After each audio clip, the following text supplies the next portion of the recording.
बात करें रीता बहुगुणा जोशी के बेटे 2022 के विधानसभा चुनाव में लगभग अंतिम चरण में चुनाव चल रहा था। उस दौरान उनके बेटे मयंक जोशी समाजवादी पार्टी उन्होंने ज्वाइन किया था। उससे इस समय से ही लेकर के लगभग नाराजगी अंदर खाने चल रही थी और ऐसे में लगातार लेकिन रीता बहुगुणा जोशी क्षेत्र में अपने अलग अलग लोगों से मुलाकात कर रही थी, मिल रही थी, तमाम चीजें चल रही थी। लेकिन एक बार फिर से पार्टी ने सब कुछ जो सारे कयास थे, तमाम चीजें की गुणा भाग था, जो चाहे वो सर्विस को लेकर के हो, चाहे वो अपना हर चीज को लेकर के जो भारतीय जनता पार्टी सोचती है। तो लिहाजा इसी वजह से तमाम वजहों को मानते हुए आप समझिए कि प्रयागराज की दोनों ही सीटों पर नए चेहरों के साथ इस बार नजर आएगी और देखना अब यही होगा कि नए चेहरों के साथ, क्योंकि भारतीय जनता पार्टी आप समझिए कि एक्सपेरिमेंट उन तमाम चीजों से बिल्कुल भी, चाहे वो बड़े से बड़ा नेता हो, चाहे वो कितना भी छोटा नेता हो या आम कार्यकर्ता हो, उसको बड़ी जिम्मेदारी देने में इस तरह की चीजें हमेशा ही दिखती हैं। तो लिहाजा प्रयागराज में भी अब आप समझिए कि बेहतर तरीके से नए चेहरों के साथ वहां पर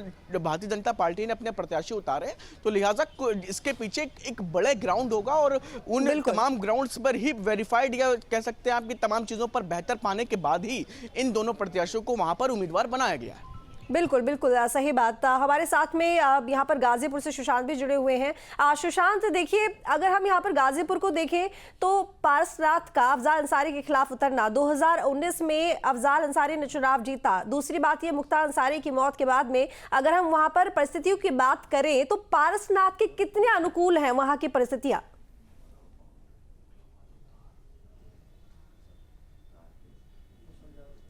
देखिए, पारसनाथ राय को खास तौर पर यहाँ पर थोड़ी मेहनत जरूर करनी पड़ेगी, इसलिए कि इस समय एक जो मुख्तार अंसारी के बाद जो एक इलाका है जहाँ पर सिंपैथी वोट की बात की जा रही है, जिस तरीके से अखिलेश यादव वहाँ पर आते हैं और शायद चुनावी मौसम था और इसलिए अखिलेश यादव यहाँ पर आए भी, क्योंकि उन्हें लगता था कि उनके आने से कहीं ना कहीं से पूर्वांचल के कुछ सीटों पर इसका असर होगा।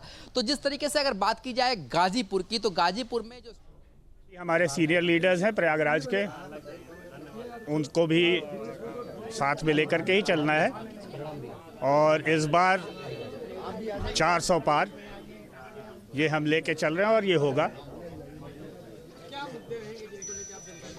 हमारा विकास का मुद्दा, देखिए, भारतीय जनता पार्टी विकास के मुद्दे पर चुनाव लड़ रही है और जैसा मैं पहले भी कह चुका हूं कि जो 2014 के पास इस देश ने विकास देखा है वो कभी नहीं हुआ। तो हमारा विकास का मुद्दा है।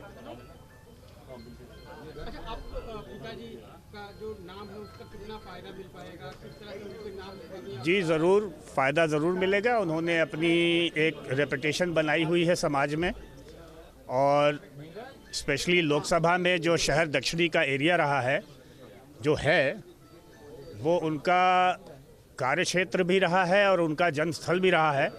वो वहीं मौसमगंज की पैदाइश रहे हैं, तो उनके नाम का अवश्य फ़ायदा मिलेगा, इसमें कोई दो राय नहीं है। चार जो ग्रामीण इलाके की विधानसभाएं हैं वो भी रहेंगी, तो वहाँ किस तरह से जनता को साधने का काम करेंगे?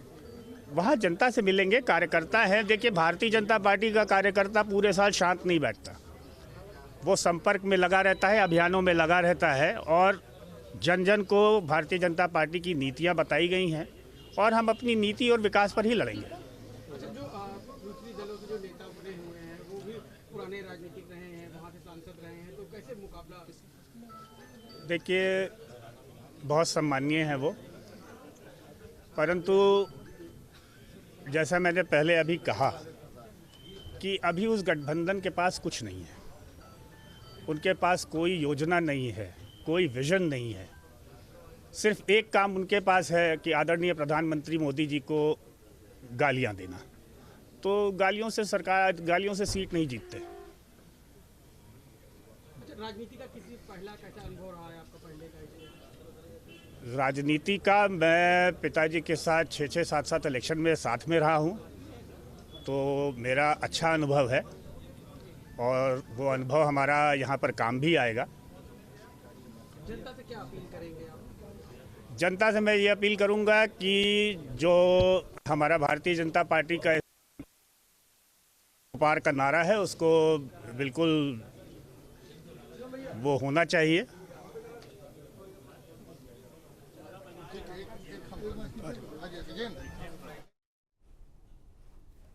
तो देखिए, अभी आप सुन रहे थे नीरज त्रिपाठी को, जिनको इलाहाबाद सीट से टिकट दिया गया है रीता बहुगुणा जोशी का टिकट काटकर। और जाहिर है कि यहाँ पर जो नीरज त्रिपाठी है उनके पास में एक बड़ा अनुभव है और इसके साथ ही वो दिग्गज नेता रहे केसीनाथ त्रिपाठी के बेटे भी हैं।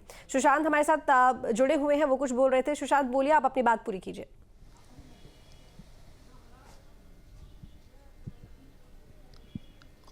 देखिए, पारसनाथ राय के बारे में बता रहा था कि पारसनाथ राय को इस बार कड़ी टक्कर जरूर मिलेगी और जमीनी स्तर पर जो है पारसनाथ राय को मेहनत करनी होगी। और पारसनाथ राय पर इसलिए भी भारतीय जनता पार्टी ने भरोसा जताया है कि साफ सुथरी छवि है उनकी, शैक्षणिक स्तर पर उनकी एक अच्छी पहचान है। उनकी छवि को लेकर आम जनता में जो है, खासतौर पर जो यहाँ पर पूरा गाजीपुर का जो बेल्ट है उसमें उनकी एक खास अलग पहचान मानी जाती रही है। कभी चुनाव लड़े जरूर नहीं है, पर संघ और भारतीय जनता पार्टी से पुराना रिश्ता है। और खासतौर पर प्रधानमंत्री नरेंद्र मोदी ने जिस तरीके से विकास कार्य गाजीपुर में किए हैं और बनारस से लेकर गाजीपुर तक जो 4 लेन से लेकर 6 लेन तक सड़क बनकर तैयार हो रही है, एक नया पुल बनकर तैयार हो रहा है, तो गाजीपुर में जो विकास की एक धारा दिखाई दी है उस आधार पर पारसनाथ राय को मेहनत करनी होगी। तो जाहिर सी बात है जो गाजीपुर का चुनाव होगा वो काफी ज्यादा इंटरेस्टिंग होगा, क्योंकि इस समय गाजीपुर में जो कैंडिडेट को फाइनल किया है भारतीय जनता पार्टी ने, उसकी छवि साफ सुथरी है और भारतीय जनता पार्टी का जो काम है उस एडवोकेट जनरल है। देखिए, मैं पिछले 7 साल से advocate general, additional advocate general रहा हूँ, अपर महाधिवक्ता रहा हूँ, लेकिन उसके पहले मैं रहा हूँ साथ में, हर चुनाव में साथ रहा, हर चुनाव लड़ाया। मेरी पत्नी मंत्री हैं महिला मोर्चा उत्तर प्रदेश की, मैं उनके साथ भी रहा, उनके हर कार्यक्रमों में जो भी मदद रही वो करा। तो ऐसा नहीं है कि मैं राजनीति में नहीं रहा। मोदी की बात हो रही है तो तमाम बीजेपी के नेता कार्यकर्ता कहते हैं कि टिकट ही सर्टिफिकेट है, तो आप यही मानकर चुनाव मैदान में जाएंगे कि सर्टिफिकेट मिल गया है, या फिर चुनाव में अभी काम करेंगे? नहीं, हम मान करके नहीं जाएंगे। मैं ये मान करके जाऊंगा कि पार्टी ने मुझे टिकट दिया है क्षेत्र में काम करने के लिए, और पार्टी ने जो काम किया है उसके ऊपर लड़ूंगा और उस क्षेत्र के लिए काम करूंगा। जी की बात करें तो बड़े बीजेपी के नेता थे, विधानसभा अध्यक्ष रहे हैं, मंत्री रहे हैं, पश्चिम बंगाल के राज्यपाल रहे हैं, तो इतनी बड़ी राजनीतिक विरासत है, उससे किस तरह की मदद आपको मिल रही है? नहीं, बिल्कुल, जैसा मैंने पहले अभी कहा कि उनका एक कद है समाज में और उस कद का ज़रूर मुझे फ़ायदा मिलेगा, और मैं अपनी तरफ से कोशिश करूँगा कि जो उन्होंने अपनी एक साख बनाई है उस पर कहीं से कोई धब्बा न लगे। बताएं, अपने बारे में थोड़ा सा बताएं, कहाँ कहाँ आप रहे, क्या क्या आपने किया है जी, किस किस पद पर आप रहे हैं, अगर हम बात करें? नहीं, मैं पहली बार ही हुआ था अपर महाधिवक्ता और पिछले 7 साल से हूँ। अब पार्टी ने मेरे ऊपर ये विश्वास जताया है तो अब मुझे उस पद से इस्तीफा देना पड़ेगा, तो पद से इस्तीफा देने के बाद मैं फिर जनता की सेवा में लगूंगा। बहुत बड़े बड़े नाम चल रहे थे इलाहाबाद लोकसभा सीट से, रीता जी का खुद ही अपने आप में बड़ा नाम था, उसके बीच में आपको टिकट दिया है, पार्टी ने आप पर भरोसा जताया है? पार्टी ने भरोसा जताया है और मैं 100% उस भरोसे को कायम रखूंगा, और जिनका भी नाम चल रहा था उन सब का आशीर्वाद मेरे साथ है। इन इश्यूज को लेकर के मुद्दे क्या हैं जिनको लेकर के आप जनता के बीच में? विकास का मुद्दा और मोदी जी। जनता से कुछ अपील करेंगे?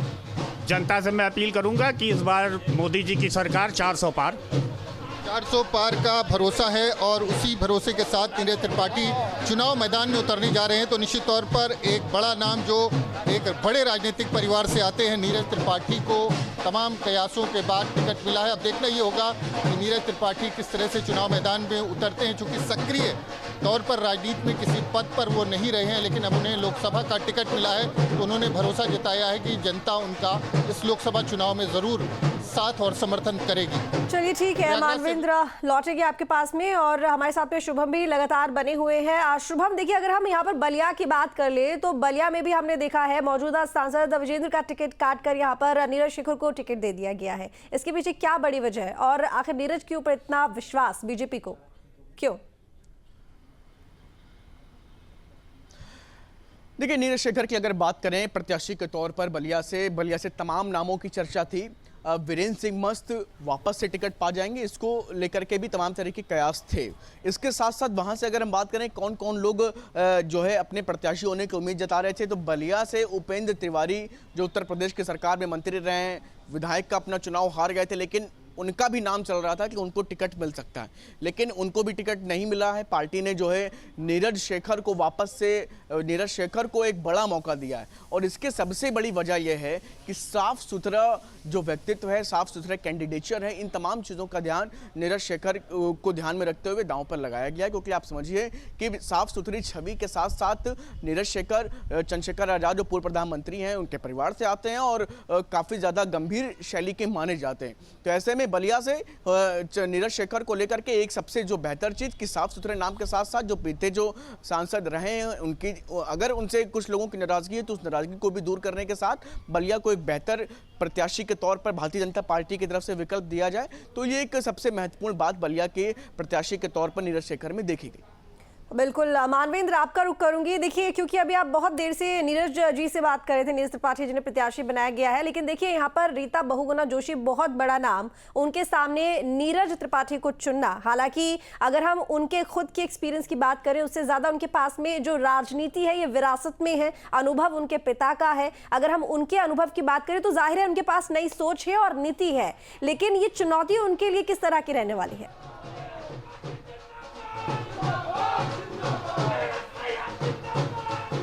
देखिए, बिल्कुल चुनौती है इलाहाबाद लोकसभा सीट की, और इलाहाबाद लोकसभा सीट पे रीता जोशी सांसद रही लगातार अगर बीते चुनाव के लगातार 10 साल से बीजेपी के पास सीट है।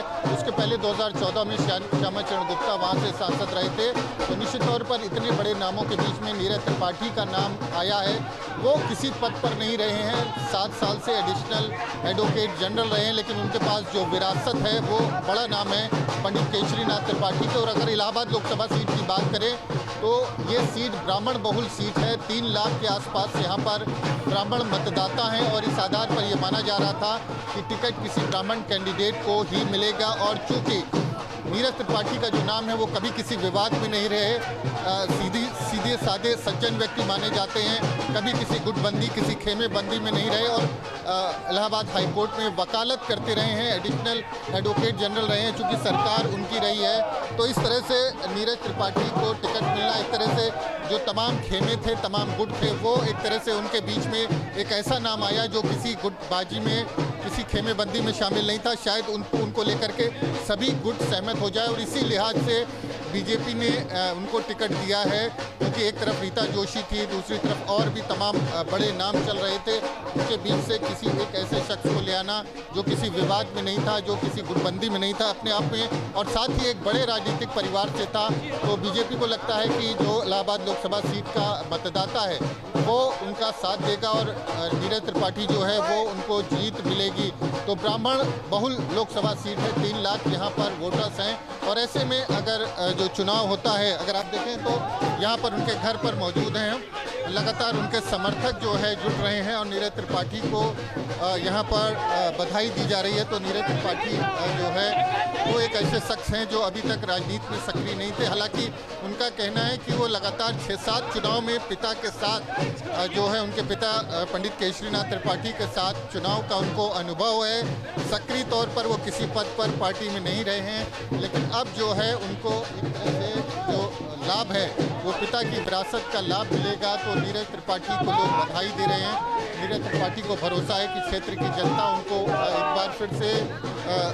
एक बार उनको जरूर सांसद बनाएगी। और सबसे बड़ी बात यह है कि निर्विवाद व्यक्तित्व है उनका, किसी विवाद में नहीं है, इसका लाभ भी मिलेगा।